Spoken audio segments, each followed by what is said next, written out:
ಪ್ರತಿಭಾ, ಎಷ್ಟು ಸುಂದರವಾಗಿದೆ ಈ ತಾಣ. ಅಲ್ಲೋಡು, ಹಕ್ಕಿಗಳ ಹಾರಾಟ, ಒಲವಿನ ಚೆಲ್ಲಾಟ, ಸ್ವರ್ಗದಂತೆ ಕಾಣುತ್ತದೆ ಈ ತಾಣ. ಹೌದು ಗೌರೀಶ, ಎಷ್ಟು ಸುಂದರವಾಗಿದೆ ಈ ತಾಣ. ಈ ತಾಣದಲ್ಲಿ ನಮ್ಮಿಬ್ಬರ ಮನ ಒಂದುಗೂಡಿ ಹಾಡಿಕೊಳ್ಳಬೇಕೆಂದನಿಸುತ್ತದೆ. ನಿಮ್ಮ ಇಚ್ಛೆಯಂತೆ ಆಗಲಿ ಪ್ರತಿಭಾ.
ವಿಷಕನ್ಯೆ ಇವಳು. ಇವಳ ಪ್ರೀತಿ ಬಿಟ್ಟು ಬಿಡು.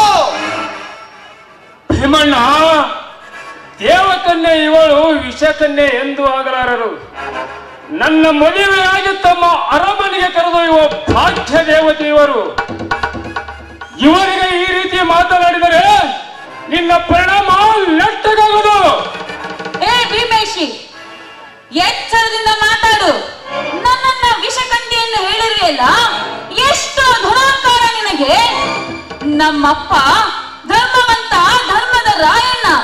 ಇನ್ನು ನನ್ನ ಚಿಕ್ಕಪ್ಪ ದಾನಶೂರ ಕರ್ಣ. ನಾನು ಸಮುದ್ರದಲ್ಲ ಆಳವಾಗಿರುವ ಆ ಕಪ್ಪೆ ಚಿಪ್ಪಿನಲ್ಲಿ ಮುಚ್ಚಿಟ್ಟ ಮುತ್ತಿನ ಹಾಗೆ. ನಮ್ಮ ಬಗ್ಗೆ ಇಷ್ಟೊಂದು ಕೇವಲವಾಗಿ ಮಾತನಾಡುವೆಯಾ?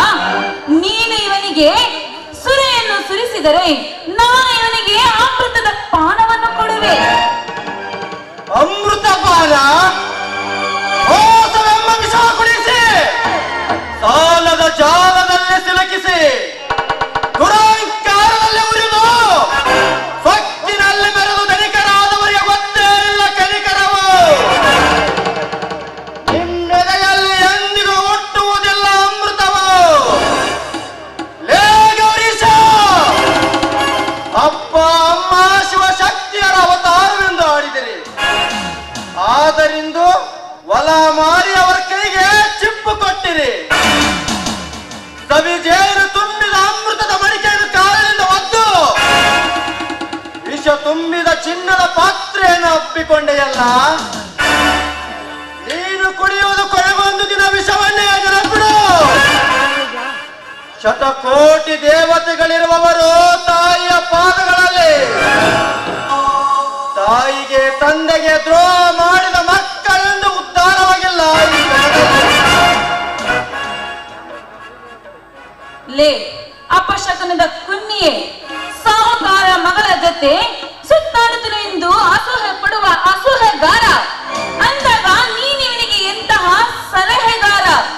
ನೋಡು, ಈ ರೀತಿ ಮಾತನಾಡುತ್ತಿರುವೆಯಲ್ಲ, ನಾವಿಬ್ಬರು ಮುಂದೆ ಮದುವೆಯಾಗಿ ನಿನ್ನ ಮುಂದೆ ಸುಖವಾದ ಸಂಸಾರವನ್ನು ನಡೆಸುತ್ತೇವೆ.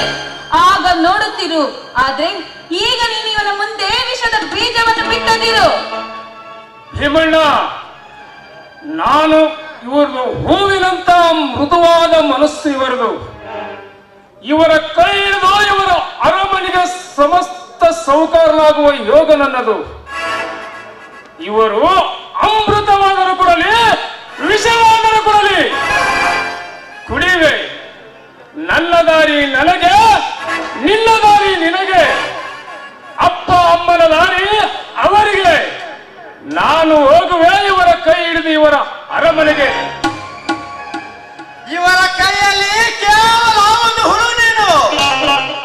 ಕ್ರೂರವೇ ಅತಿ ಕ್ರೂರ ಇವರ ಚಿಕ್ಕಪ್ಪನು. ಎತ್ತವರ ಬದುಕು ನರಕ ಮಾಡಿ ನಗುವ ರಾಕ್ಷಸನು. ಅಣ್ಣ ತಮ್ಮರನ್ನು ಒಂದೊಂದು ರೀತಿ ನಂಬಿಸಿ ಕುತ್ತಿಗೆ ಕೊಯ್ಯುವನು. ತಾಯಿಯ ಕರುಳು ಮಿಡಿಯುವುದು ಮಕ್ಕಳಿಗೆ. ಇದನ್ನೇ ಮರೆತರಲ್ಲ, ಏನು ಹೇಳ ನಿಮಗೆ? ಮಹಾತ್ಮ ಗೌತಮ ಬುದ್ಧರ ಮಾತು ಕೇಳಿ ನರರಾಕ್ಷಸ ಅಂಗುಲಿಮಾಲ ಸಂತನಾಗಿ ಬದಲಾದರಂತೆ. ಆದರೆ ನೀನು ಬದಲಾಗಲಿಲ್ಲ. ಏನು ಹೇಳಲಿ? ಅಸಹಾಯಕ ನಾನು, ಅವಿವೇಕಿ ನೀನು.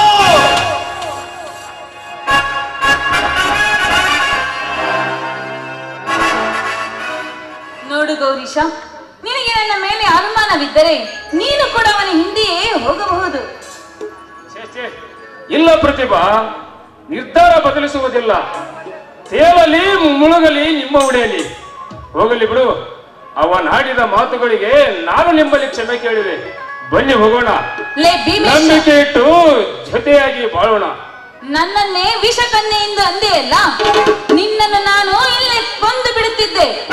ಆದ್ರೆ ಗೌರೀಶನ ಮುಖ ನೋಡಿ ನಿನ್ನನ್ನು ಬಿಟ್ಟಿರುವೆ. ಆದ್ರೆ ಈ ಸೇಡನ್ನು ನಾನು ಮುಂದೊಂದು ದಿನ ತೀರಿಸಿಕೊಳ್ಳುತ್ತೇನೆ.